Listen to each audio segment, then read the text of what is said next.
asalaamaaleykum mbokku téléspectateurs yu CRC TV ñu ngi leen di nuyu di leen jaajëfalaat bu baax ci teewlu bi ngeen ñëw teewlu tey nag invité de la rédaction comme ni ñu koy defee rek dañ koy amalaat ñu ciy dalal nag monsieur Thierno Lo ku ko xam nag xam ne kon c'est un ancien ministre de la République wante it ñu dénkoon ko fi en tout cas li nga xam ne moom mooy PCA bu lii di SENTER mu nekkit njiital parti politique bii di APD moom la ñu fas yéene waxtaanal tey rek loo xam ne day ñeel actualité politique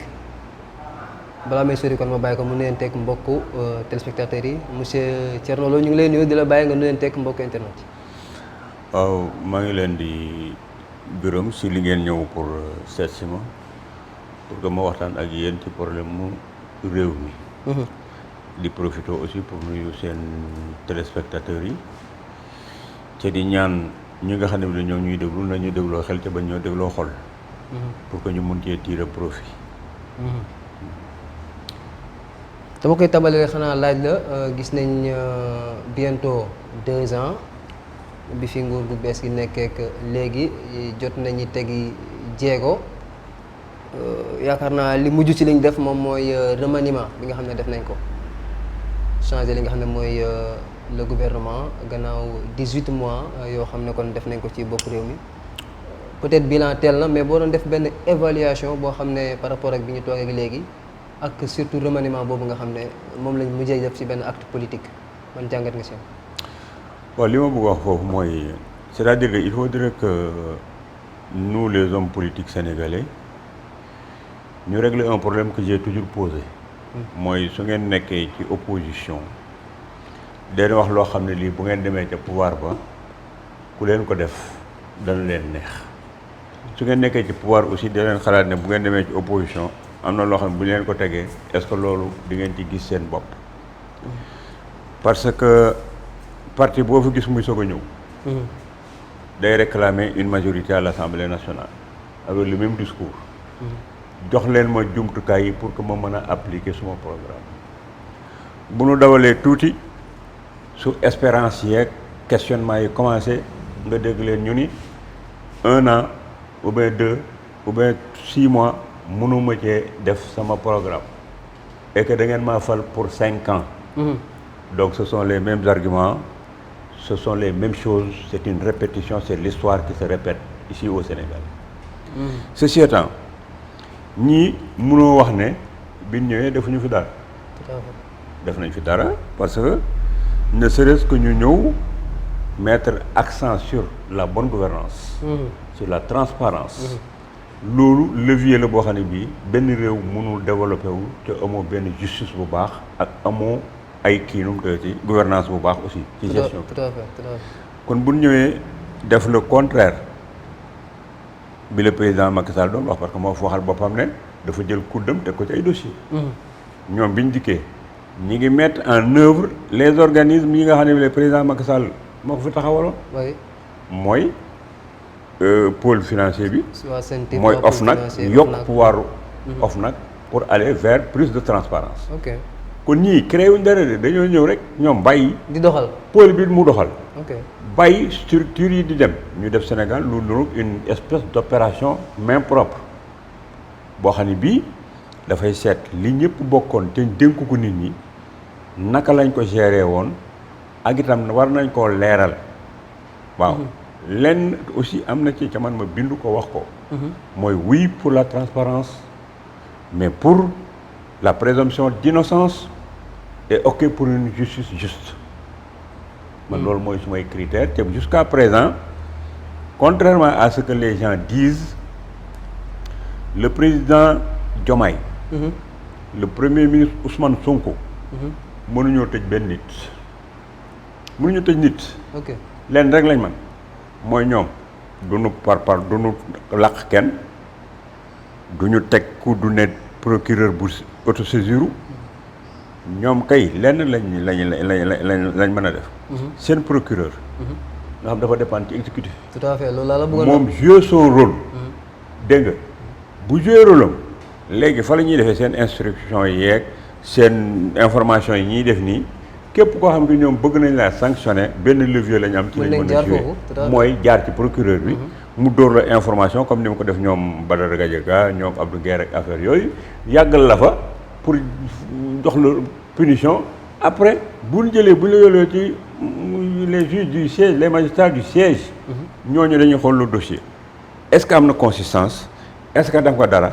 boo deful dara dañ lay libérer te gis nga loolu lii am nii ñun ñëpp dañ ko war a rafetlu parce que être dans un pays où l'exécutif se dit ne pas être content sur le judiciaire mais kooku équilibre la. ok dañ ci war a kontaan mais Sénégalais yi des fois dañuy jël le mauvais bout des choses bu fekkoon ne tey jii exécutif bi ak judiciaire bi dañoo àndandoo woon lëkkaloo. mais musiba am ci réew mi. est-ce que kon yow da ngay comprendre limogeage Ousmane Diagne. non je ne comprends pas le limogeage de Ousmane Diagne parce que Ousmane Diagne li mu def Ousmane Diagne dama ko apprécier parce que taxaw na ci parlement ba wax ne que personne ne compte sur moi pour mettre une pression sur les magistrats parce que c'est le peuple de Pastef qui mettait une pression sur lui pour que mu dem dans le sens bi nga bëgg mooy ñoom ay revanche ak itam éclaircir des points de justice. léegi moom en tant que magistrat il a reconnu deux choses. Un, il ne le fera pas. Deuxièmement, il a avoué qu'il ne pouvait pas le faire parce qu'il amul benn poids sur les magistrats du siège. C'est des gens qui sont libres, indépendants, kenn mënu leen def pression. mais xam nga lan moo nekk ci fond bi ci Sénégal yi waxuñu ko. Ousmane Diagne. nit la ko am principe kuy bañ. mais xam na ni c'est un homme d'État, un fonctionnaire. gis nga loolu mu wax. waru ko woon a wax ci fa mu ko waxee. c'est pourquoi Ousmane Diagne gis nga le fait qu'il ait dit ça avait posé sa lettre de démission. parce que pour quelqu'un qui connaît l'État. pour quelqu'un qui est un bon fonctionnaire. boo taxawee ci Assemblée nationale di donner l'impression que l'exécutif day def pression ci yow nga nekk ministre de la République vous avez déposé une lettre de démission. Et le pouvoir en place a réagi en responsable en acceptant la décision et le démettre. kooku itam c'est une autre lecture bu nit ñi war a def ci sur des questions qui sont des questions de fond. boo taxawee nekk ministre de la République taxaw joxe impression au niveau du Parlement que le pouvoir exécutif met une pression ci yow et que doo ko def boo paree démission la boo ko deful boo paree dañ la war a démettre. Donc le fait que ñuy dindi ko c'est pas une surprise mais aussi c'est une prérogative du chef de l'État. Il y a des prérogatives qui sont dédiées kenn wuru cee discuter parce que ki ñu fal président de la République moo am droit di nommer ku ko neex di démettre ku ko neex ça se discute pas li nga mën kay mooy su nommé ba pare ñi mu nommé nga xool leen bal politique la ñuy appliquer pour le bien-être des populations. Tout à fait. foofu la débat bi nekk mais ñii dañuy Sénégal da ngay ñëw ñu immixé wu ci les nominations du président de la République yow mën nga dégg yow nga seetaan les télévisions étrangères ñuy jëm ci benn remède ñu naan président bi na nga jël keek bul jël kii non dañuy bàyyi bu mu jël gouvernement ba pare. ñu xool quelle politique le premier ministre bi mu jël di doxal ñu soog nag en tant que citoyen di am ay exigences ak di am ay critiques yu ñu war a mën a def mais fii dañuy dugal suñu loxo ci lu ne président bi nommé nga wax président bi démettre nga wax président bi jël ni sax nga ne ko waroo ko fee jël du ko fi nekk. Vous croyez qu'on peut construire un pays comme ça? Ce débat n'est pas démocratique, il n'est pas constructif. ci wàllum koom en tout cas ñoom bi ñu ñëwee ci réew mi wax nañu ni ñu fekkee li nga xam ne moom mooy réew mi circonstances yi booba léegi tax na sax ba peut-être lenn lu ñu am ci ay financement lu ci mel ni FMI ak yooyu amatuñ ko wante it ñu ngi defi jéego en tout cas ngir xool nu ñuy dajale koppar bokk na ci sax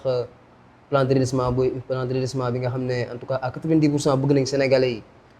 financer ko jafe-jafe koom yi suñu digganteeg FMI d'abord wante bu ñu jógee si loolu plan de redressement bi noo ko gisee d'abord jafe-jafe yi nga xam ne am nañ ko si wàllum koom. xam nga man je suis dans la constance j'ai écrit j'ai assumé et j'ai dit dès le début que lii ñuy def ni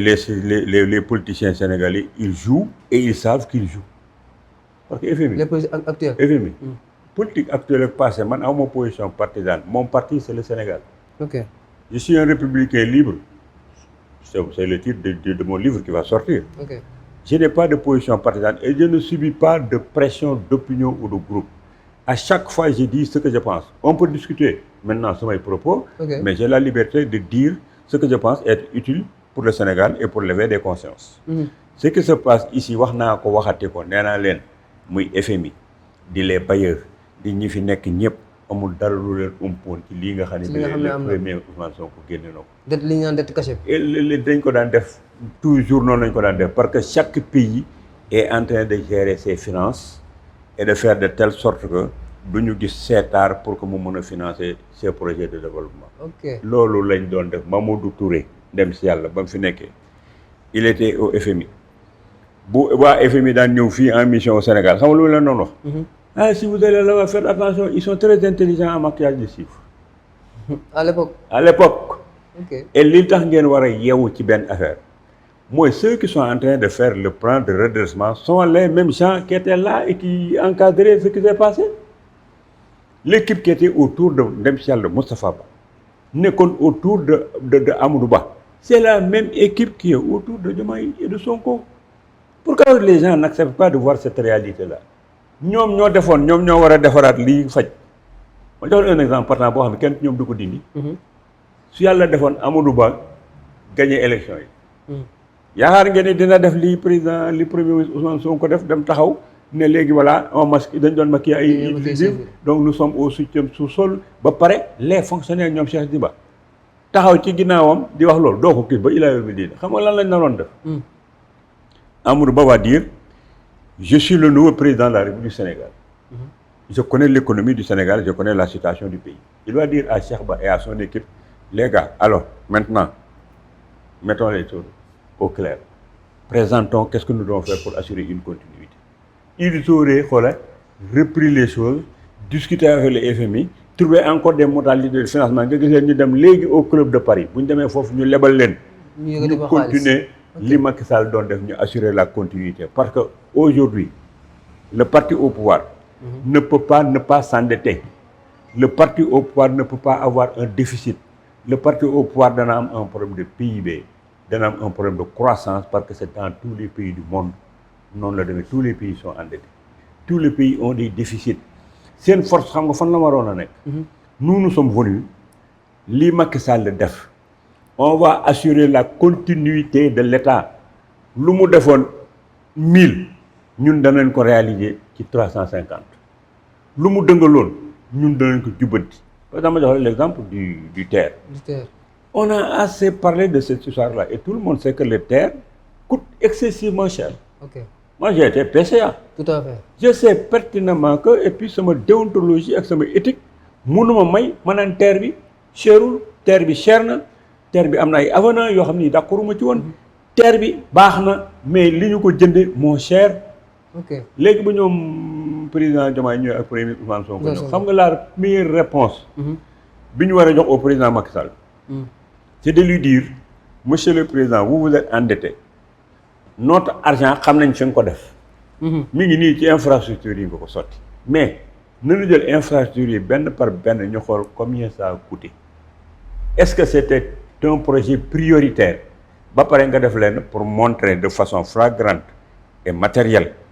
li ngay critiquer président Macky Sall. Le président Macky Sall a pris le TER il l'amène à AIBD ñu naan def na ci ay 1000 milliards des trucs comme ça soo génnee même li TER bi jar ak affaire yooyu yëpp c'est des milliards yu bari. yow boo dikkee xam nga lan ngay def. TER bi di nga ci dugg parce que Macky Sall moomu ko parce que su ko moomoon buy dem da koy yóbbaale. alalu Sénégal léegi xam nga lan ngay def alalu Sénégal xam nga lan ngay def. da ngay jël TER bi AIBD yóbbu ko Mbour boo jógee Mbour nga yóbbu ko Thiès soo paree nga xool ne pratiquement la jëlee TER bi AIBD jaar Mbour dem ba Thiès yaa ngi ko def à peut-être 500 300 ou bien 200 000. Sénégalais yëpp teg seen bët. gis ne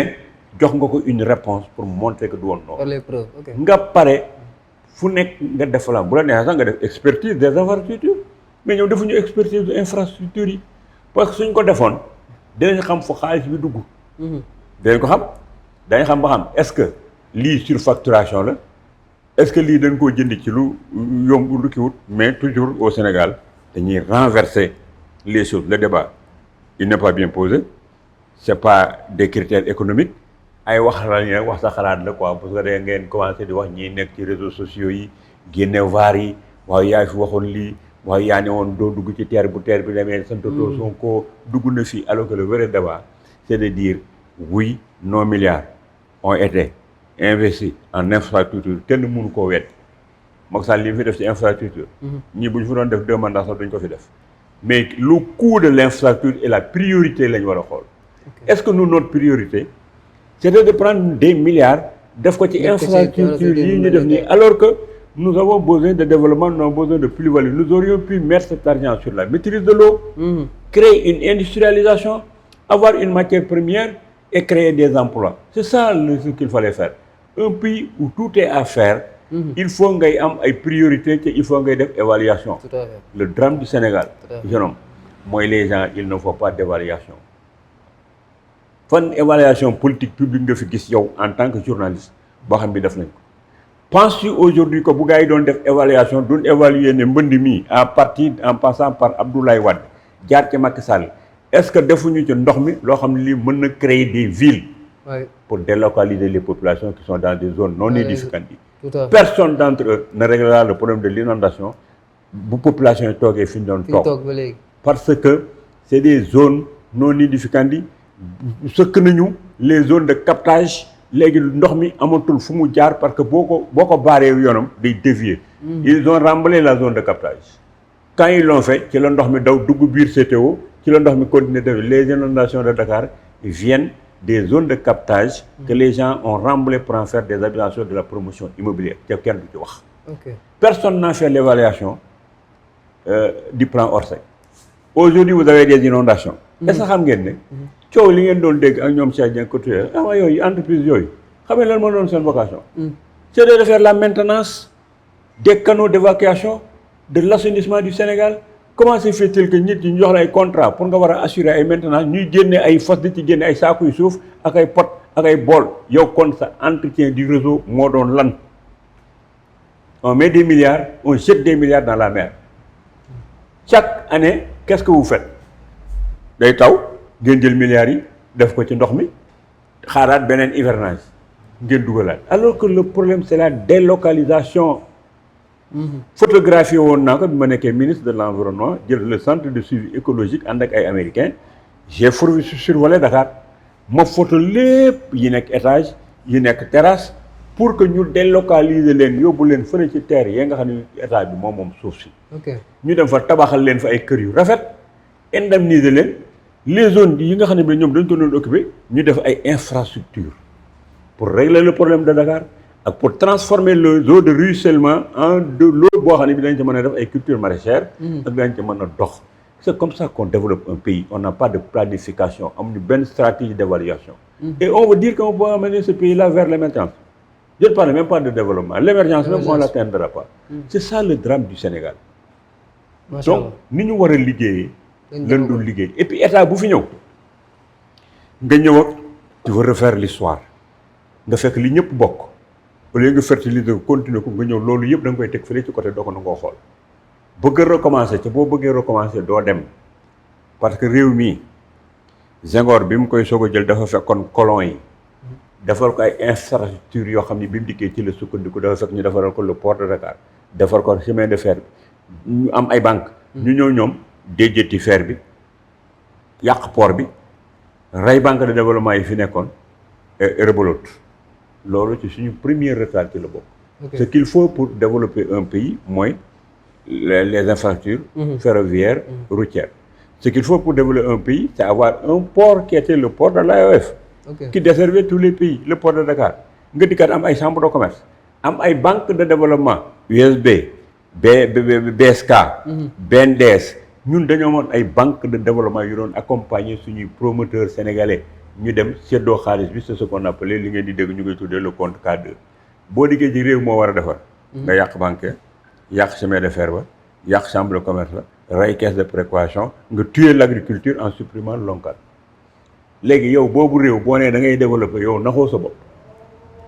Le retard du Sénégal vient de là-bas. Et les acteurs qui l'ont fait, il y en a qui sont vivants. On ne rectifie pas.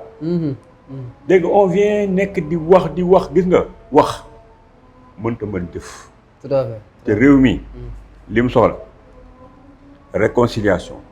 Réconciliation, ça ne veut pas dire fermer les yeux sur la malgouvernance. Ok, tout à fait. Agit, liguey, te wañi wax ci. ak am générosité et reconnaître les meilleurs d'entre nous pour que ñu mën a dem. dinaa gis ne wax ji daa bëri. wax ji dafa bëri di yéen lu ngeen fa réseaux sociaux yi ngeen nekk ba 2 heures 3 heures man mi xam du ma nelaw damay toog nii di xool xam nga man damay dugg ci réseaux sociaux yi pour m'inquiéter des Sénégalais benn gis naa ci réseaux sociaux benn expertise benn xarañ bu Sénégalais yi am boo xam ne bi le gouvernement aurait pu l'utiliser autrement parce que aujourd'hui dañu Sénégalais yi da ngay leen gis fii ñuy am ay expertise di def affaire yu grave ci biir réseaux sociaux yi mais aujourd'hui si le gouvernement avait mis de l'argent ci réseaux sociaux yi ne léegi boy yi dama leen di tegal def benn commission ne dama leen di tegal ay prix képp ku ci dàq def benn vidéo pour jaay destination Sénégal képp ku ci dàq wax léegi vulgariser les politiques de l'État képp ku ci bëgg a mën a jubóole wax dëgg boo paree am nga ay cadeau 1,5 million ainsi de suite boy yi ay vues la ñuy chercher buñ gisee fi xaalis bi nekk fa la ñuy dem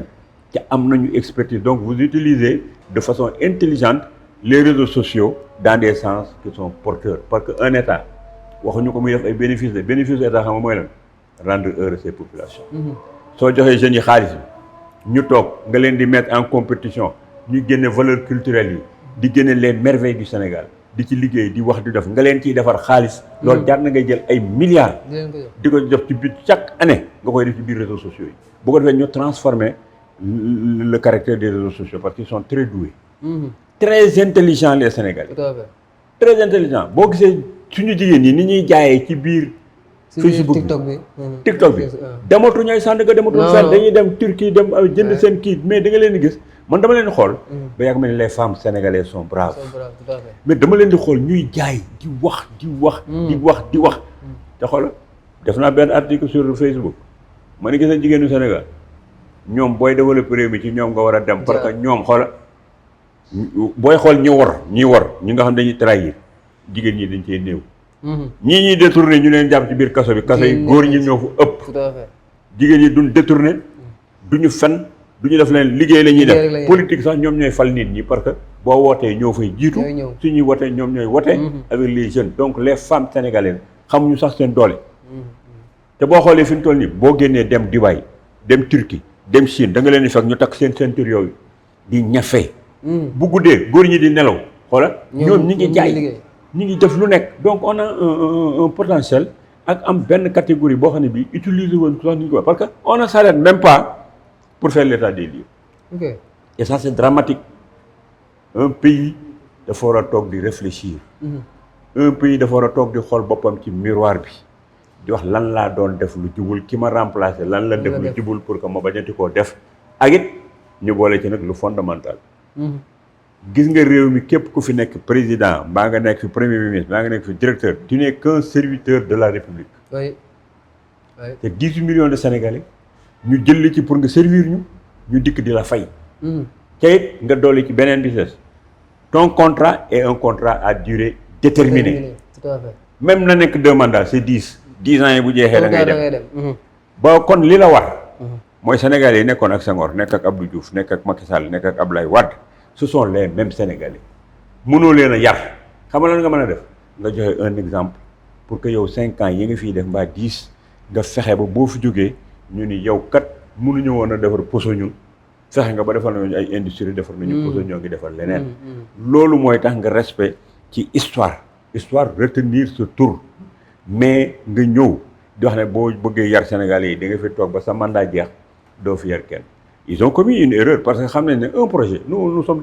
on s'est monté des projets tu sais vraiment qu'un projet pour nga def xoola étude bi réalisation étude d'impact environnementaux recherche et financement mënoo ko def ci 3 ans mënoo ko ñoom fii nii seen mandat mënuñu fa def benn projet projet bi à long terme la mënuñu ko projet ça s'étudie à long terme parce que li ma wax moom la xoolal da ngay def étude de projet par exemple vision 2050 def recherche de financement ba pare nga seet financement bi nga soog koo def ñoom il faut faire des projets à long terme sur 2050 bi ñu commencé woon seen comment en 2024 yooyu comme su fekkoon ne dañoo commencé mën nañ jël un projet 2024 25 26 ñu commencé réaliser un projet mais dañoo ñëw ñu emporter leen ci des histoires de voir des histoires de reddition des comptes parce que la reddition des comptes ne peut pas être un bilan qui va élire quelqu'un les Sénégalais bu ñu demee ci élection ba toll ci chacun va faire son bilan individuel man je suis un cordonnier. Qu'est-ce que j'ai gagné de Diomaye? Est-ce que Diomaye m'a protégé des Chinois yi nga xam ne bi dañoo transformé ma en marchand ambulant parce que amoo matière première. léegi su ma defee sama dàll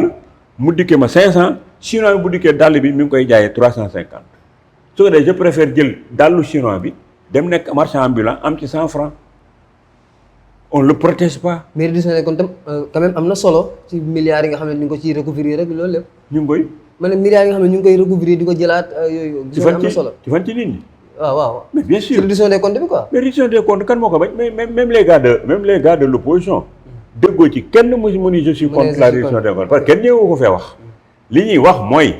méthode balaa ngeen maa wax dara nañ ma juger ban ma yaa def. ok mais duñ ne rek un corps de contrôle. tudd na Thierno Lo nga di Thierno Lo est un voleur. Le corps de contrôle c'est des humains qui viennent qui regardent des procédures qui font des appréciations dañ lay jox contre-rapport nga wax ne lii d'accord ma ci. bu ngeen amul consensus qu'est-ce qu'ils vont faire ils amènent ça au niveau du pôle judiciaire ou bien de la justice. su ngeen demee c'est le juge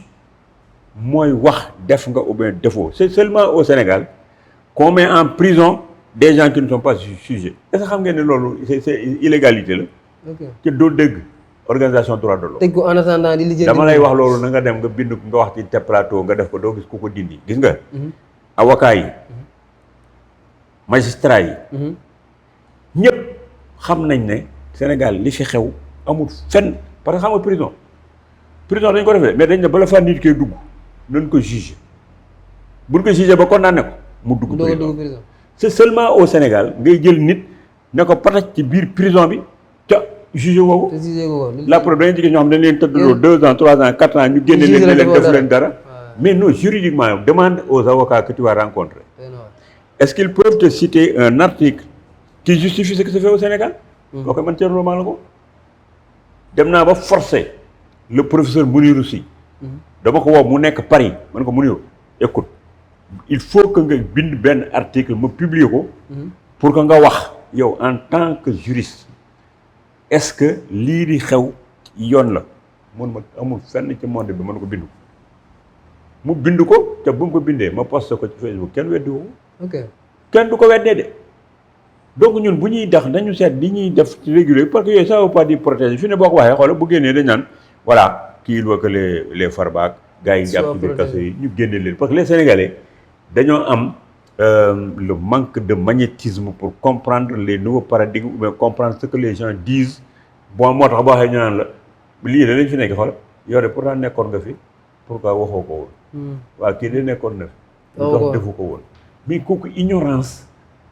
mënut a weesu loolu mais man j'étais ministre d'Abdoulaye Wade à chaque fois bu ma masaan def émission bu ñu paree dañ naan Abdoulaye Wade dana ko dàq su ma masaan def émission ci Macky Sall dañ naan bu paree dañ ko dàq mais man même bu ma ca nekkoon mais est-ce que man la Sénégalais yi faloon maa amoon le pouvoir de décision nañ ma juger ci ministère yi ñu dénkoon lan laa fa def mais je ne peux ni nommer je ne peux ni indiquer des politiques publiques je ne peux ni faire des trucs parce que y a un président de la République moom la ñu fal politique bi ma doon appliquer en tant que ministre politique Abdoulaye Wade la ak bu ak Macky Sall mosuma nekk ministre mais terre bi ma doon nekk PCA bi c'est lui qui a mis le projet il m'a amené mon rôle c'est de veiller au niveau du conseil d'administration pour que la direction générale soit en règle par rapport à ce qu'on lui a confié mais xamuñu dara ou bien dañuy taylu waaye dañuy def nga dem bind sa page Facebook ñu ñëw amuñu xam-xam il manque d'idées yow nga nekk fa ak ay nit tu les bloques pas tu les supprimes pas mais nga bëgg un débat d'idées kenn dox bu jógee fële xamul dara ñu naan waaw monsieur le ministre waaw d'accord naa ne mais yow nekkoon nga ci gars yi lu tax waxoo ko woon te man ma yàgg a wax te même bu ma dee wax it mënumaa dindi jëf bi alors tu vois donc il y a beaucoup de choses que nous devons revoir dans ce pays-là pour xam ne ñun ñëpp Sénégal lañ dëkk parce que le Dieu le tout-puissant dëkkaloo ñu Sénégal ba pare nañu dem leen ngeen lekk ji Inde ou bien Chine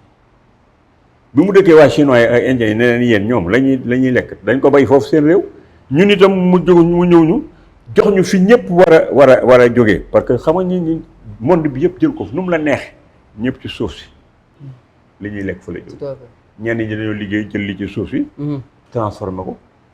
ñenn ñi dañoo jël muy environnement di garab muy ressource minière muy yëpp su suuf si la nekk léegi ñun biñ dikkee yàlla defal nañ ci suuf si lépp loo xam ne lii defal na ko yeneen réew yi defal nañu ko ñun ñoo ko exploité wul 2 ñoo ko fi bàyyi di jëggaani yëfi jàmbur. te am nañ suuf am nañ ndox. mais mën a béy. autosuffisance alimentaire bi yow boo amee benn maam bu nekkoon ci intérieur du pays moom dafa la naan ñun yi gars yi di wax. ñun amoon nañ autosuffisance alimentaire parce que bu jëkkoon dañuy am seen kër am benn jardin. ñu tudd ko tokkër ci ginnaaw. dañ fay def diversification des cultures dañuy bay jël seen dugub def ko ci benn sàq. di lekk ci tokkër bi di lekk ci sàq mi ba nawet bi dellu si waat xamuñu caviar xamuñu yi ngeen di lekk di ko importer France di ko lekk yéen a ko teg seen bopp ñoo leen gënoon a wér daawuñu xiif te ñu ngi doon lekk donc li ngeen di wax yépp Afrique dafa amoon autosuffisance alimentaire amoon nañ ko yéen ñi jàngi ci école 3 bi nag nga xam ne depuis 1960 yéen a yor fii réew mi ca mënu leen fee defar sax puso lu xew ci réew mi yéen a échoué ñi nga xam ñoo jaar ci daara yi ñoom ñoo réussir ñoo yor commerce bi ñoo fi nekk ay milliardaires ñoo fi génn di dem Chine xoola jànguñu chinois te bu ñu nee daañu fexe ba jël fa ay produits indi ko fii te bu ñu toogee suba liggéeyuñu yow sa oto du dox sa commerce du dox parce que lan la nangoo liggéey lañ def am yar am teggin xam seen bopp. loolu mooy li nga xam ne bi la moom manqué à ceux qui ont appris la langue française ils viennent ici làkk tubaab ak bind rek la ñuy def làkk tubaab ak bind ca développé woon dara wax ma depuis les années d'indépendance quel est le secteur qui a été développé dans ce pays-là wax ma ko. Zéro développement. Répétition on piaille on singe loolu moo fi war a jóg. espérons que dina te loolu c'est pour vous la nouvelle génération. parce que man sama masse bi nous avons fait ce que nous devions faire pour ce pays-là. Nous avons pris des retraites physiques mais nous n'avons pas pris de retraite intellectuelle et d'expérience. Tout à fait. lii ñuy wax nii tey man boo ma gisee may toog di wax nii. c'est pour vous la nouvelle génération et c'est pour mes enfants parce que demain su ma fi nekkul ma dem dans l'au-delà le dernier départ ma def ko. mais su ma doom yi nekk à l'étranger. mais bëgg nañ Sénégal nekk un pays viable pour que ñu mën a di ñibbi si fii. bëggoon naa aujourd'hui ci 5 ans yi ñoom Diomaye nekk fii. que le pays demande des expertises. xale yi ñibbi ma gis samay sët fii. mais je suis convaincu que je vais quitter ce monde-là sans voir mes enfants qui sont à l'extérieur. non soyons duñ ñëw. soyons optimistes yàlla baax na. non duñ ñibbi si ils te le disent papa votre pays là. ça ne travaille pas si on vient vous ne pouvez pas nous payer te il faudrait qu'on appartienne à des formations politiques pour pouvoir exercer xale yi dañuy yeewu. espérons que ça va. cet avenir la ñuy créer de ñoom ñëwuñu fi par gis nga le discours là que les gens font là sur la diaspora et des trucs gis nga cette diaspora là il faut qu'on arrête d'utiliser la diaspora ci ay députés à l'Assemblée nationale. La diaspora n'a pas besoin de ça. La diaspora a besoin d'un État qui met en place des unités industrielles qui les accompagne dans des projets pour que le peu d'expérience yu ñu gis fee di ko fa liggéey en Europe ñu ñëw fii di ko exercer seen pays nekk des acteurs économiques et non des gens qui envoie pour ñuy lekk la consommation waaw liggéey ba bëgg dee jox sa jabar mu lekk nga envoyé sa projet di wax tabaxal leen ma kër nga ñibbi si fekk kër ga tabaxloo ñu nga wut kenkayri jox ko sa benn jarbaat mu ñëw lekk xaalis ba il faut ñu ngi liggéey foofu ci ay industrie nañ leen dugal fii état bi accompagner ba ñu def industrialisation def ay jus de fruits def ay transformation de tel ba ñu dugg ba xam ne mi ngi dox état bi retiré wu l'état doit accompagner état dafa war a nekk complice dans l'investissement. Et non di jéem a dem jël xaalis nii di leen wax les en parlant de ça diaspora noo gisee en tout cas dem bi nga xam ne Ousmane Sonko dem na ko Italie daje fa diaspora sénégalaise bi présenté leen li nga xam ne moom mooy plan de développement économique et social bi sàkku ci en tout cas ñu gunge ko ci. xam nga le président Ousmane Sonko je peux le comprendre ci benn affaire gis nañ ne la diaspora soo xoolee ay milliards lay dugal ci biir Sénégal. tout à fait. kon su fekkee da nga bëgg des questions de souveraineté. il faut nga dem ci ñoom pour demander leen ne nañ la aider en investissant en prêtant de l'argent au Sénégal kooku c'est des mécanismes qui sont économiques man mënu moo ko naqar fa ma amee problème kay mooy diaspora bi ci boppam wuy si na le premier ministre Ousmane Sonko est-ce que da nga leen a dégg mbaa boog mu denc ko ci waxu ko ñu ñëw wax ko benn projet boo xam ne ñoom diaspora bi ñoom ñoo ko def bëgg ñëw Sénégal pour def si ko fi en termes d'investissement dégguma ko ils sont venus là-bas di def ay concours ak waa benn bokk yaakaar yeeg opposition bi waaw fees naa yuuxu nañ ko tàccu naa ko jóg nañ ci fauteuil ba toog naa caag maa ngi cay barkeeloog ay affaire ca ñoom ñëpp bi ñuy ñëw am na ci ñoo xam ne nii buñ leen jëlul woon dugal leen ci carte amuñu ay euro yu leen fa indi am na ci ñoom ñu ci bari yoo xam ne ñu ngi yore ay bor fii parce que dañ fay bàyyi ay soxna yor fi famille ñuy leb ñuy liggéey di fay kon ñoom li ñu waroon a def c'est de créer le retour au pays et puis li ci gën a garaaw est-ce que xam nga waa diaspora bi ñu ci bari ñu ngi jël seen xaalis jox ko fii ay gars yi def ay promotion immobilière pour am ay kër léegi leur projet là les projets là sont bloqués parce que actuellement le nouveau pouvoir a bloqué le problème du BTP. Il y a des sociétés qui ne sont pas gérées. Notez les pour ngeen di ci waxtaan des sociétés qui ne sont pas gérées par des détourneurs. C'est des Sénégalais qui font de la promotion immobilière. amoon ay suuf yu ñu war a liggéey ñu ñëw arrêté gars yi arrêté waale leen.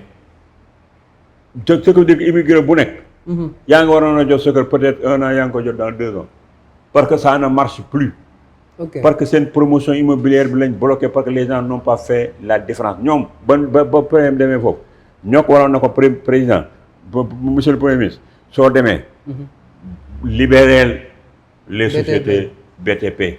ñu liggéey parce que suñuy kër moo ca nekk parce que suñuy investissement moo nekk am na immigré yoo xam ne dañoo investir woon fii wut suuf pour ko tabax lépp bloqué ñoom ñi ngi bëgg a dee ñi ngay bëgg a dee premier ministre bi ñëw au lieu nga wax ko lool nga nekk di ko tudd ci ay eurobond ak ay diaspora bond ak yu ma la mën a wax mais c'est-à-dire que les gens mais c'est-à-dire que seen bopp yi ci boppam lan dul dawal ndax parparloo bopp bi quoi parparloo boobu moo nekk ci biir Sénégal de gis na fii gis na les jeunes de l'opposition à Dakar ak jeunesse yi nekk Pastef ñoo yam ñu ngi vivre les mêmes conditions amuñu liggéey amuñu xaalis sonn noonu ñaari affaire kay moo am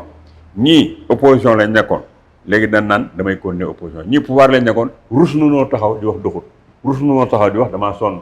mais ñoom ñëpp sonn c'est la chose la mieux partagée man booy Pastef yi man ma ci gis ñoo xam ne may woo ma leen di dimbali waa opposition man xam naa man état wu réew mi parce que je suis sollicité toujours li ma amoon ku su néew ma jël ko di ko séddoo ñoom ba fi ne sax jeex na waaw parce que ay laaj la ñuy def te dara du dugg vous avez votre système bancaire là mi ngi bëgg a fayit parce que une banque da ngay dugal xaalis muy leble ñu koy fay muy lebalaat léegi les gens ne font plus d'épargne ci banques yi xam fu ñu def seen xaalis ils sont en train de louer des appartements et de les kër parfois xam fa la ñuy tëj seen xaalis banque bi bu xaalis duggul ba pare fayoo ko boobu banque fu mu jëm fayit loolu leen tous rek vous allez voir des problèmes au niveau des banques du Sénégal parce que nit ñi ngi téye seen xaalis épargner tuñ ko banque bi lim lebele woon mënu koo fayee ko yow ko il suffit pas d'être un financier ou tout comme ça regarde dans ton esprit tu sais que cette banque là fayit la jëm les Sénégalais encore ñi ngi bàyyi Sénégal di dem Côte d'Ivoire di fa defi promotion immobilière et dans les pays limitrophes vous croyez que un pays boo xam ne da nga def un plan de redressement ba pare plan de redressement bi ay impôt moo ko war a fay le secteur privé bi nga am mi ngi dee les ménages mënatuñu fay parce que les recettes c'est payé par les ménages et par le secteur privé ce ménage fayatul secteur privé fayatul 90% bi nga bëgg a am pour régler son plan de restructuration foo koy jëlee il faut nga sécuriser dalal xelu les investisseurs sénégalais et les investisseurs étrangers nga def ay trucs yoo xam ne day tax nga élargir l'assiette fiscale mais en élargissant l'assiette fiscale tu permets à l'activité économique de fonctionner nga am ay grands travaux de l'État boo xam ne mooy employé am un secteur privé vivace parce que mooy employé mooy fay impôt su ko defee Sénégal mën a dem ba pare du yàq dara ci sa réduction des comptes bi ngay def am nag une justice juste qui rassure waaw boo amul justice bu rassuré mënoo fexe ba investir ñëw fi am na solo waaw réew mu doxul ci justice ku fa investir rek yaa ngi investir à risque am jafe-jafe donc tu vois y a beaucoup de choses yoo xam ne mën nañ ci waxtaan discuter ci ca mu bañ a nekk ay invectives ay saaga ay xastante ay jàppal fii bàyyil fële du jariñ dara Abdoulaye Wade moom fi soo ko jël réew mi jël na fi nit ñu bare tëj leen ci kaso bi Macky Sall ñëw na fi tëj na fi yenn nit mais tëjul ay nitam ñii gis na li ñuy def nii c'est bien de opération main propre la mais booy boo ñu dem wuti ay kaso yu bees parce que gis nga opération main propre Sénégal nga ko fii def nii da nga tëj ba doyal waaw parce que képp ku mos a jege les décideurs da ngay am impact ci biir affaire bi bu ñu toppee chaîne bi danañ jàpp ba àgg fu nu wërtoon a jàpp mais nag il faut le faire parce que ñi ko doon jël di ko def ñoo ko tey te bañ ko doon def am na ku feebar bëgg a faju am na ku doomam bëgg a jàngul am na ko xam ne kii ñu ngi yóbbu seen i doom bitim réew ñu fay jàng te doomu Demba ak Paate demut kon bu la dee teg ci yoon kenn waru koo bañ a def man je ne dis pas ces choses là pour protéger qui que ce soit transparence moo fi nekk te ba ma fi nekkee dama leen daan wax yéen ñii bis bu régime bi changé bi lay di ngeen am problème deen am problème d'abord xam nga APR ils étaient très sectaires bëggul woon kenn ku leen jege ku bokkul woon ci système deuxièmement ñoom am na ci ay jeunes cadres yu nekk foofu yoo xam ni de xoolal amuñu dara ci Macky Sall de mais doon nañ teg seen bët ci gars yi enrichir illicitement mais terewul woon ñu leen doon défendre léegi nag voilà le résultat des courses parce que boo nekkee ci système da nga fay bañ am position partisane bu lay teree wax dëgg waxal dëgg pour dimbali sa leader muy rectifier li doxul mais di tàccu wéy c'est bon ñii fi nekkoon yow li ngay def baax na yaay tel gis nga Sénégalais da lay tàccu ba nga dugg kaso mu tàccu la ba nga perte pouvoir kon leader bu ne war ngay xool loolu te di ko moytu gis nga Diomaye am na dama ko bind sax ne ko am na benn image bu war a rester gravée dans sa mémoire gis nga bi mu demee palais Macky Sall jox ko clé yi wàcc jaar ci tapis rouge bi mu di ko gunge ba yàgg mu taxaw Macky Sall génn ba nekk ci mbedd mi tourné yëkkati loxo bi def ko nii gis nga signal boobu ku mu nekkul président la bu nekkul sa bopp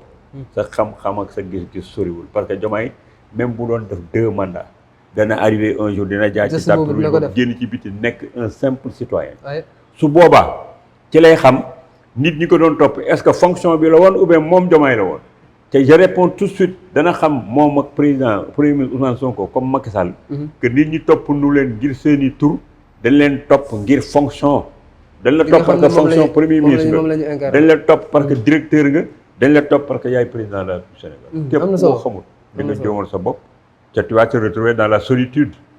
du pouvoir y a des gens yoo xam ne dañuy toog bu ñu paree dañuy wàccee nekk duñ ministre seen téléphone du sonné seen kër duñ gis kenn ñuy jaaxle dañoo xamul ne fonction bi lañ naan téléphoné fonction bi lañ naan seet mais du yow nit ki. tout à fait. waaw léegi nag cette solitude bu ñu paree rek lañ koy xam te ku nekk war nga ko sóor. macha allah tu wax day ñëw. am na solo. waaw leneen loo xam ne rek en tout cas bëggoon naa ci te am sa xalaat moom mooy remaniement ministériel bi nga xam ne def nañ ko fan yi li si bëri dañ leen reconduire mais moom nag poste yoo xam ne changement am na fa ndax nag ña fa nekkoon sax dañ leen faa jëlee ñu en tout cas ñu seetlu lu ci mel ni justice ak. lii di intérieur cool yi fa la gën a bëree en tant que koo xam ne yàgg nga ci politique da ngay lire lecture topp nga yaa ngi topp tam li nga xam ne actualité bi te remaniement boobu noo gisee cool yi nga xam ne am na ci poste intérieur ak li nga xam ne mooy justice man jàngat nga seen waaw nga permettre ma wax loo xam ne lii man dama ko xam te mos ko dund te di ko wax te jusqu'à présent kenn du ma ci dindi et puis j'ai collaboré ndeysaan avec feu Bruno Diatta. Il m'a appris à connaître l'État, à connaître l'administration, à connaître les prérogatives. Nommé ak dégommé yëfu président de la République. heure bu ko neexee boo neexoon suñu nii xam nga moom dafa remaniement bu ko neexee suba mu defaat beneen remaniement def lu ko neex moom moo ciy rendre compte te moom moo ko war a def donc le remaniement en tant que tel.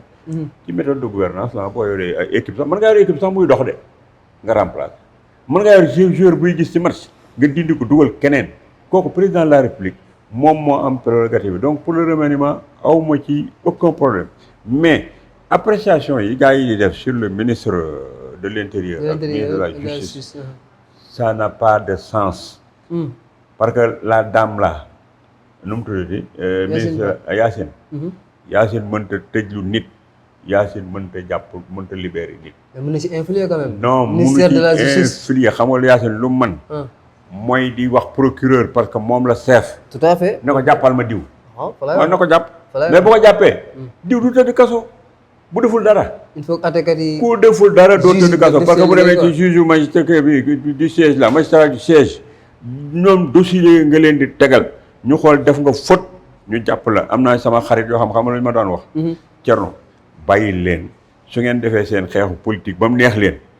ngeen jël dossier bi indil ñu ko tegal ñu ko suñu table ba pare ku ci nekk ci yéen bëgg ñu waxal ko ca na mu ko bëggee ñun bu ngeen ñu tegalee dossier bi la ñuy xool lu ci nekk ak la ñu la ci droit wax ñu agir sans se soucier de vous. ok waaw loolu mooy kenn ku fi mën a tëj nit amul. ok mu mënut leen nag mën nga ko téye nit ñi di wax ay information pour jox une leçon aux gens parce que gars yi téye nii ay weer mais dañ leen di jox ay leçons nii rek parce que xam nañ ne bu leen yóbboo ci magistrat yi 80% yi dañ leen di libérer parce que c'est des problèmes d'ordre politique juge bi moom ay ordre d'ordre politique des trucs comme ça day jox ay sanctions yoo xam ni pour éduquer la pour que bu ko defatee du ko def gën mais du la tëj ay at mënul nekk. boo gën ñi tëj ay at mooy ñiy détourner xaalis. assassin yeeg détournement yeeg ñi attaquer l'État en tant qu'institution. di jox ay secret d'État ak affaire yooyu ñooñu ay fautes graves la ñu def. ñooñu kenn wër leen a défendre te man du ma leen défendre la seule chose que je réclame mooy le président Diomaye aurait dû faire de son premier chantier le problème mu fexe ba paquetage yeeg torture yi am ci prison yi kaso yi mu régler problème mu kaso yi parce que kaso defuñu ko pour di transformer nit en homosexuel kaso defuñu ko pour que muy jógee nit mu feebar di dee kaso dañ ko def pour que ñu priver de liberté pour que li nga defoon dootoo ko defaat boo paree société bi intégré la mais nga ñëw yow ngay nekk candidat à l'élection présidentielle dem gis boy yi ni ñu leen di pakatee nga gis ñu bokk ci yow ñu dóor leen ay godaas ci bët ñii ñu torturer leen ñu ne xam nañ ñi leen torturer xam nañ fan ko doon defee ak affaire yooyu nga toog defuñu ko man c'est pourquoi j'ai réclamé une commission nationale boo xam ne bii mooy toog pour saytu li fi xewoon lépp pour que ñu permettre à la justice de jouer son rôle parce que si l'exécutif est en conflit avec le judiciaire am ay victimes mais ñooñu naka nga bëggee ñu attenter seen biir nañ def benn commission nationale boo xam bi ñëpp ciy nekk victimes yeeg journalistes yeeg politiciens yeeg ñëpp ñu dugg ci biir ñu def commission comme ni gars yi def ay commission réconciliation dans les autres pays fii nañ def benn commission d'évaluation de ce qui s'est passé pour permettre à la justice de prendre les meilleures décisions waaw man loolu laa bind loolu laa proposé mais président Diomaye dafa war a régler problème prison yi problème paquetage dañ ko war a tere ci prison yi c'est inhumain kenn waru koo def doomu aadama kenn bindul ci texte ne boo jàppee nit defal ko paquetage kenn bindul ne boo jàppee torturer nit mais la torture Sénégal dafa signé ay convention yu ko bañ paquetage c'est inhumain suñu diine mooy ñu ko tëdd yoon waaw ba pare ñu ngi ci teg suñu bët di ko fi bàyyi ñoom premier ministre rek ñoom Diomaye yi yëpp gis nañ ko parce que seen i nit dund nañ ko ils ont les preuves lu tax mënuñu ko régler le débat sur la justice doit se poser sur ce terme là pas ci ay jamal demal jàpp ñeeñ war a jàpp moom dañ leen di jàpp parce que ay corps moo leen jàpp moo leen kii mais ñii problème bi fi nekk c'est le problème des prisons c'est la torture c'est les gens qui sont là-bas qui ne sont pas jugés nga téye nit pendant 6 ans génne ko ne ko defoo dara ba pare état bi du ko indemniser fu ñu ko teg fii gis nga marche bi gars yi doon def ci loolu lañ ko waroon marché contre Diomaye et contre le premier ministre Ousmane Sonko ne leen léegi vous allez faire de votre plus grand chantier le problème des prisons. conditions des prisonniers. waaw na gars yi dem tabax ay immeubles ñu génne ko def ko ay prisons privées. ñu régler leen mënoon nañoo jël sax tey xoola ay immeubles jël pour ne pas faire de la publicité ñu jël sagam. def ay immeubles dugal fa prisonnier jël sagam kenn du génn. kenn du gën te da nga fa toog bañ jugé la da nga fa toog ba sa peine jeex te immeuble yaa ngi nii ne xus ci dëkk bi lan la il faut priver de liberté pour régler les problèmes mais pour que da ngay dankale ay nit ñoo xam dañuy taxaw di xoole toute une nuit ba pare ngay dugg ci ay toilettes yoo xam ni c'est animaux yi sax duñ fa dugg ngay toroxal doomu aadama di leen feebarloo boo fi jël dugal ko commissariat central bële bu conk soo fa dugalee léegi 8 heures boo ko génne see 11 heures nga gis kanam gi ay bouton kese lay nekk bouton lay nekk parce que ay jinax la ñuy fekk ci biir ak ay kañaak ay affaires yu nekk ay moustique ay lu nekk mais quelle est cette torture inhumaine là nit ñi doomu aadama la da nga dugg kaso nekk doomu aadama da nga war a génn nekk doomu aadama te ba pare société bi moo la war a jël pour incarcérer éduquer la réinsertion sociale les véritables débats de ce pays foofu la nekk loolu ngeen war di waxtaane wante xoolal kii pes na keek kii xase na keek scientifique yi rapport scientifique yi mënu leen ci loolu di dégg di wax ne woonan diw juge bi mooy juge mais problématique yii ma leen di wax nii moom ngeen mën a waxtaane woo ci borom xam-xam yi ñu wax ci ngeen interpeller ci le président de la République et son premier ministre pour que ñu jël ay décisions def ko ay priorité parce que dañ leen a fal pour le bien-être des Sénégalais dañ leen a fal pour que Sénégalais yi nekk ci jàmm xoolal c'est l'être humain qu'il faut mettre au centre de nos décisions te loolu moo fi manqué moo manqué même ci monde bi sax fi ñu toll nii moo tax ngeen gis gars yi di rey ay 60 000 personnes à Gaza di rey Ukraine on donne des milliards pour tuer l'être humain Les milliards qui ont été dépensés en Ukraine, qui ont été dépensés à Gaza, pour faire le bien-être de l'humanité. Ah oui. Aujourd'hui, ça aurait pu faire un grand pays pour les Palestiniens, un grand pays pour Israël, nous vivre côte à côte. Aujourd'hui, l'argent qui a été dépensé par les Américains et tout ça là, ça peut régler le problème des SDF en France, aux États-Unis et partout ailleurs. Ça aurait pu régler même le problème du sous-développement de l'Afrique. Waaw, comme dañoo wax ne ñun ñooy pays pauvres yi. Bu ñu fi indiwoon seen milliards yooyu ñu nekk ay pays développés. Mais c'est l'humain en tant que tel lan tegatul moom dara moom la ñu war a détruire. Et puis nekk nag sous l'influence des puissances de l'armement. Côté intérieur nomination bi ñu fa def ñu bëri jàpp ne peut-être nekkul personnalité bu neutre parce qu'il est partisan te loolu mën na indi ay jafe-jafe. Mais tu veux dire Bamba moo fa nekk c'est un juriste, c'est un avocat. Bamba mën na tëj nit ku deful dara yow est-ce que Bamba mën na la tëj. Non, le fait que mu nekk partisan Pastef du poser problème. Mais non, du partisan Pastef parce que des ministres, mais tous les ministres que vous avez vus de par le monde, mais ont des appartenances politiques. yaa ma sa gis léegi parti au pouvoir boo xam ne dafa yëg jël un ministre de l'intérieur boo xam ne bokkul ci moom. amul mais loolu nag dañ ko yàgg a ŋàññi Sénégal dafay yàgg am ay ministres de l'intérieur qui ont organisé des élections transparentes. Toutes les alternances que vous avez ont été conduites par les ministres de l'intérieur. te dañoo bokk ci dañoo bokk ci affaire bi dem ci parti au pouvoir. Kayit na jël ku leen neex Sonko ak Diomaye nañ jël seen doom def ko ministre de l'intérieur. Yow Bour Sine ba deful dara. est-ce que waa ji mën na laa fekk fa nga jël la ku deful dara kenn mën laa tëj. Gis nga gars yi xam lan lañ war a armé woo. mooy man du ma wax lu ma wërta wax du ma def lu ma wërta def lu may réclamer mën naa koo réclamer ci discipline teg ko ci yoon kenn mënu lu ma dara. waaw fi yow na gars yi xam man danaa wax ba l'an 2025 kenn du fa am loo ma tëj te lu ma wax doo ko mën a dindi. parce que ci texte laa koy teg ak sama liberté d'expression mais xam naa fan laa war a commencer fan laa war a yem lan laa war a wax ak lu ma tax parce que nous avons deux choses droit et devoir. J'exerce mon droit d'expression mais j'ai un devoir de ne pas dire lu ma war a wax. loolu bu ko ku nekk defee kenn du dem kaso ak du ma jël lu ma war a jël kon nit ñi ñooy def li leen di yóbbu kaso. ku tooñut kenn du la jàpp parce que buñ la jàppee boo demee juge bi dina la bàyyi nga dellu sa kër waaw. On ne peut pas gérer le pays là par la violence. Liberté d'expression la ñu am de. Le Sénégal est un pays d'expression plurielle kenn mënu leen a bayoon. mais ku fi wax loolu fi war a wax ñu teg la ci yoon. te boobaa yaa ko def sa bopp waaw man j'aurais aimé que aujourd'hui ñi nga xam ne yëpp dañu defoon ay erreurs ci côté boobu ngir yàlla nañ leen libérer jox nañ leen leçon ba pare te buñ génnee ñun ak ñun seeni waajur ñu éduquer leen pour que ñuy def ay débats sans toroxal sans attaquer la vie privée des gens. À un moment donné de l'histoire il faut savoir pardonner. Pour donner aux autres la possibilité de ne pas refaire li ñu defoon pour ñu tëj leen. mais nekk ci ay débat ñaanante yéenante kaso yéenante lu nekk ba nga xam ne bi suñu yëfi jullit sax dafay jeex léegi parce que jullit warta yéene moroomam lu bon jullit warta yéene moroomam kaso. mais jullit aussi war naa bëgg dëgg moom bu jotee rek wax ko. dëgg moom nañ koy jëfe mais ku def erreur nañ la éduquer mën na la baal tegaat la ci yoon yi pour bu ëllëgee loolu dootoo ko def. macha allah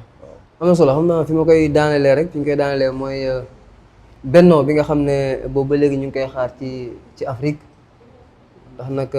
toll nañ foo xam si jamono yaakaar naa jot na Afrique en tout cas mën a dëggal taxaw dëggal boppam nga def sax benn commentaire boo xam ne ci livre boo xam ne Macky Sall daf ko bind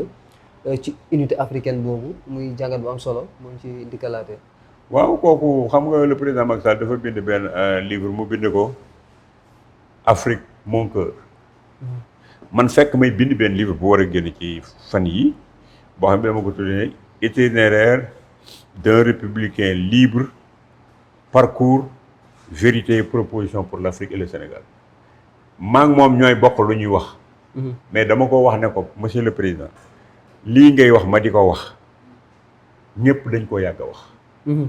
mooy ñoom population Afrique ressources minières Afrique li Afrique compté li Afrique mënoon a doon ak li Afrique war a doon loolee nag laa ko wax ne ko monsieur le président yow nekkoon nga le président de l'Union africaine.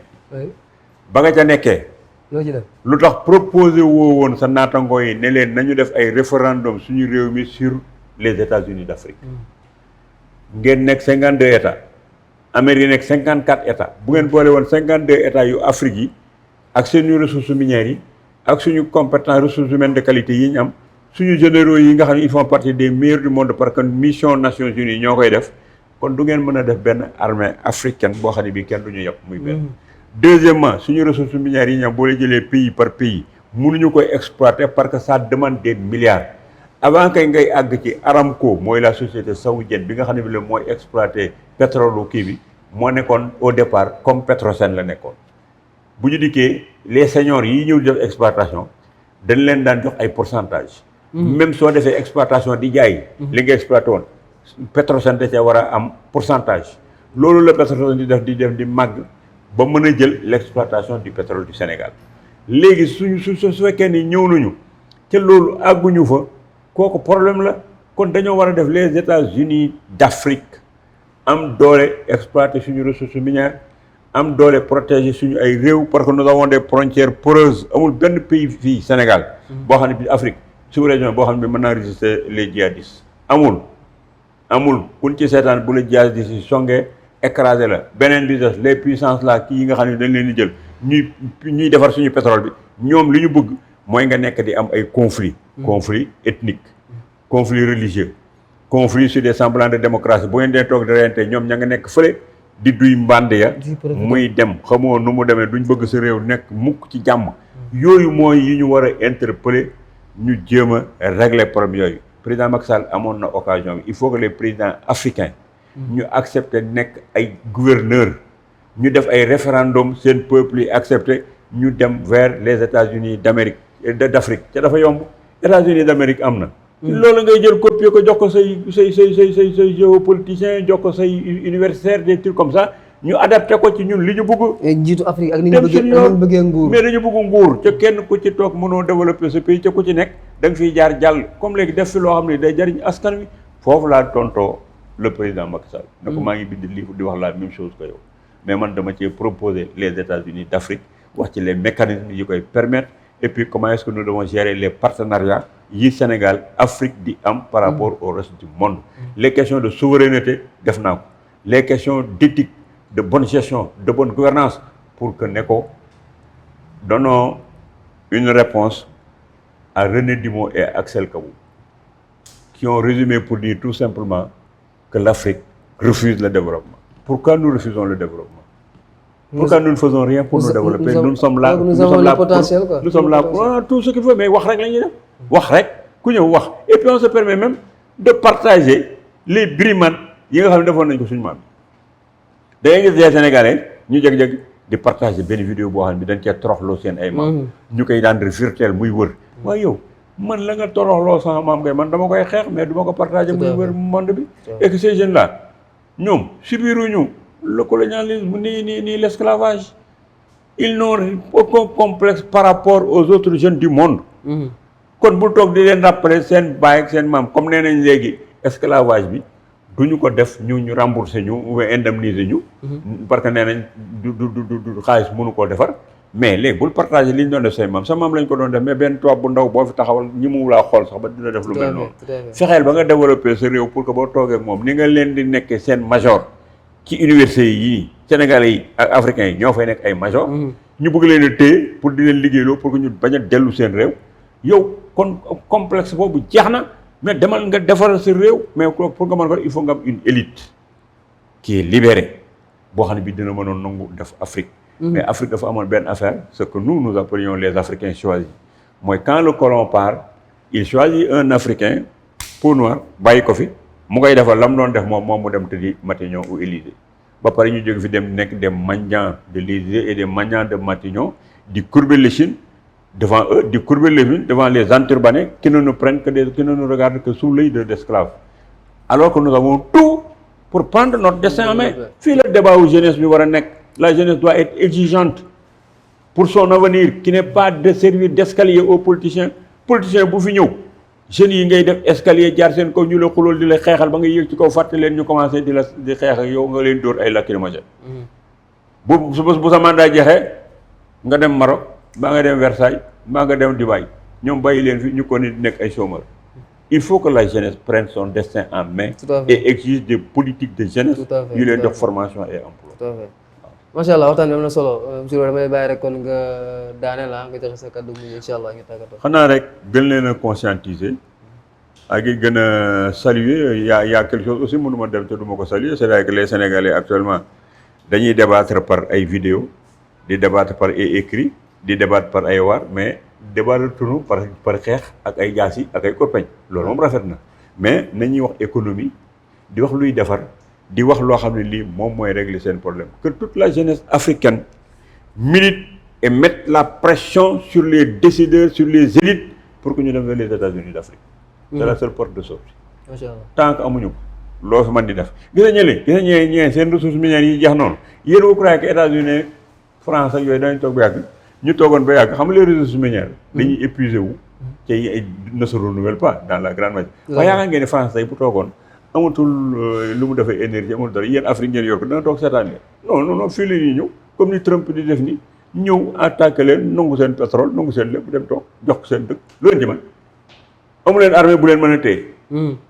te sociétés yi exploité ci ñoom lañ jóge suñu leen léegi ak exploité ne leur donner plus rien donné nu lu toog ñu dem encadré Sangomar yow loo ci man dara waaw doo defaru faut nga préparer tout à fait. waaw vous avez des risques énormes yu ngeen di vivre ci l'exploitation des ressources minières bés bu jeexee ci ñoom ci yéen la ñuy ñëw nangu li ngeen yor te du ngeen ci mën dara parce que amu leen armée te ñoom ñoo yor seen exploitation mais tey bu Sangomar toogoon ne léegi joxatuñu leen dara ñoom tumaay du ñuy def day jël armée bi ne dama leen foofu bu gaa yi idée seen armée ñu wër foofu noonu fu ngeen jëm da ngeen a mën a xeex contre drone yi yeeg gars yi yeeg ay affaire logistique yi ñuy def li di leen bombardé ah da ngeen di defaru xam seen bopp def de la prévention Afrique prévention lan dul def duñ def anticipation duñ def prévention duñ def évaluation 3 critères de développement ngi noonu duñ ko def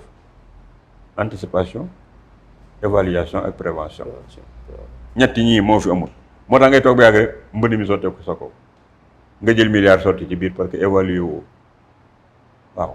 prévention ça veut dire que da ngay war di agir avant nawet ba di ñëw waaw anticipation ngay def ak prévention am na solo lii moo manqué Sénégal ak continuité de l'État ak itam la gestion de l'intérêt général au détriment de nos intérêts particuliers tout à fait lii de boo ko jëlee ngeen di ko def débat